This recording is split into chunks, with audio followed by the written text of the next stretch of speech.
Esses são os índios Yawanawás. Eles vivem numa área do estado do Acre, na floresta amazônica.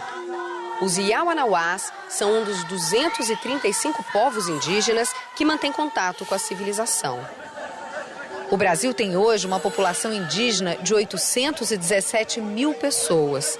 Índios que vivem em áreas rurais e nas cidades. Muitos desses povos preservam a cultura e a arte de seus antepassados.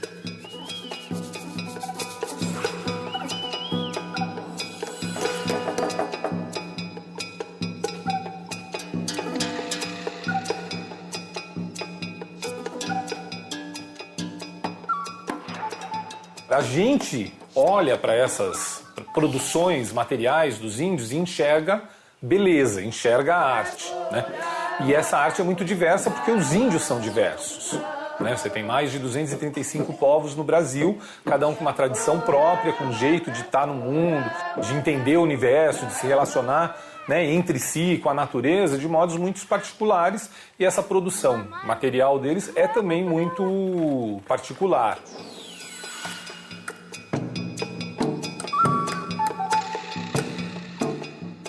Mas esses objetos que chamamos de arte são considerados arte para o povo indígena? Para os índios, arte e artefato, né, são duas coisas que não estão separadas, né? Para nós, a arte é uma coisa individual, né? Você tem que ter criatividade, né? Uma proposta que é sua. Agora, nas artes indígenas é diferente. Você não tem uma diferença entre o produto artístico e o seu uso, né? As coisas são usadas, as coisas são úteis.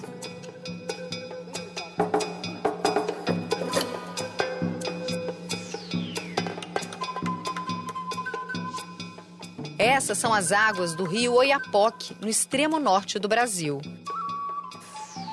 A região, chamada de Baixo Oiapoque, fica no estado do Amapá e abriga 4 povos indígenas. A escultura em madeira é uma das atividades mais expressivas entre os povos indígenas do Oiapoque. Entre os artefatos, bancos e esculturas ganham destaque em forma de bichos.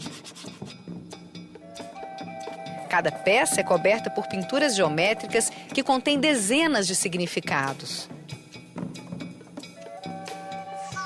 Repare nessa escultura. Ela se chama Kayeb, que significa grande cobra cósmica. Suas formas foram inspiradas em um conjunto de estrelas. Os povos indígenas têm uma grande relação com o cosmos, com o mundo espiritual. E quem faz essa comunicação é o xamã, também conhecido como pajé. Muitas das artes indígenas não são o fruto de um artista específico, mas daquilo que é sonhado pelos xamãs, especialmente. Eles sonham, né, com seres sobrenaturais que os informam, né, sobre o modelo, sobre o que é bonito, bom fazer, sobre as cores a serem utilizadas, sobre os temas a serem enfatizados.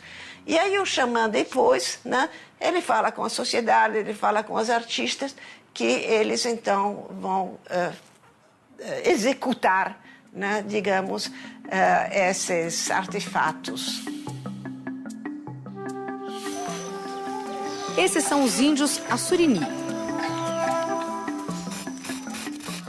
Vivem à margem direita do rio Xingu, no Pará. Um dos aspectos de sua cultura que chamou a atenção de historiadores e antropólogos é a variedade de seus desenhos geométricos. O grafismo dos Assurini é utilizado na decoração das peças de cerâmica e tecelagem. Mas é nos corpos dos índios que os desenhos ganham dimensão.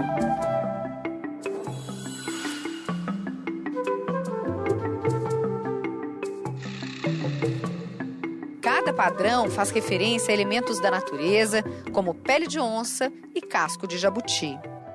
A gente percebe que nas diferentes culturas, a pintura corporal, que existe em todas as sociedades indígenas, né, com mais ou menos ênfase, ela não significa sempre a mesma coisa. Ela pode até significar coisas totalmente diferentes. E também está muito ligado à organização social. As crianças têm um tipo de pintura, as mulheres também, os homens têm outro tipo de pintura, segundo as ocasiões também, né, os diferentes eventos. Então, a pintura acompanha muito a estrutura social.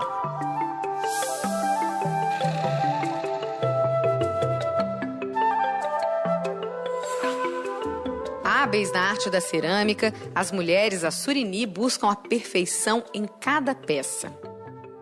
Os índios, nas suas produções materiais, têm uma busca pela beleza, uma busca pela perfeição, né? Então, quando você vê um objeto, né, e um objeto é apreciado, inclusive dentro daquelas comunidades, é quando ele justamente atinge um grau de beleza, de perfeição, de rigor da técnica, de beleza estética, né? Então, isso é muito comum, né, no mundo indígena.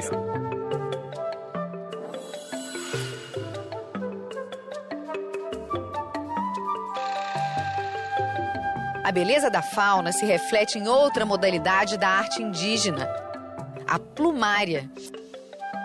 Os índios, principalmente da Amazônia, confeccionam grandes cocares que são utilizados em determinadas ocasiões ou para marcar a posição social de cada indivíduo na aldeia. Você pode reconhecer os diferentes povos indígenas pela sua arte plumária. Você também tem estilos muito diferentes, né? Tem uma arte plumária monumental, como os bororo, como os caiapó, como os carajá. Os bororo, por exemplo, a disposição das penas nos diferentes cocares, os diademas deles, corresponde aos clãs, né? A sociedade bororo era dividida em clãs e cada clã tem suas prerrogativas, né? Especialmente prerrogativas com relação às penas utilizadas e a colocação das penas num cocar também. Então, cada bororo sabe a que clã pertence tal cocar. Com tantas espécies de aves brasileiras ameaçadas de extinção, o governo brasileiro proibiu índios de vender artefatos feitos com penas. A solução foi inovar na matéria-prima. Os índios Caiapó, quando houve a proibição de usarem penas de animais, né, uma proibição do IBAMA, que você está proibido de usar restos de animais e comercializar artesanatos, fizeram cocares com canudinhos plásticos, né, mas mantendo o colorido, né, mantendo a disposição das cores, mantendo o formato, mantendo a forma de amarração. Esse cocar de canudinho, na verdade, é quase uma denúncia, né? Que os índios fazem, e um alerta para a gente, né, dessa questão da devastação da natureza. Veio através da arte indígena que você encontra a maior resistência, a maior afirmação da identidade indígena através dos tempos. E isso hoje mais do que nunca, né? Então, a arte indígena ela não morre.